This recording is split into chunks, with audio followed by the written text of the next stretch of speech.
Good morning! Nandito ako ngayon sa Exhibition Quarry. Nagkarga ng tube. Ayan ang unit ko. Ayan din malaking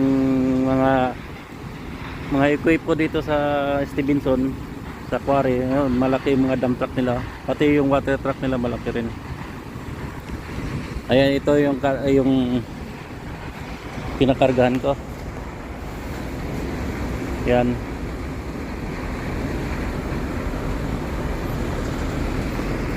Ito yung quarry sa Stevenson. Pero sa kumpanya pa rin namin ito. Iwan ko kung lahat ba na quarry na bili ng kumpanya namin. Kasi pultunugan na rin ito eh. Ayan dito yung quarry. Hindi lang makita ang quarry dito nga area eh.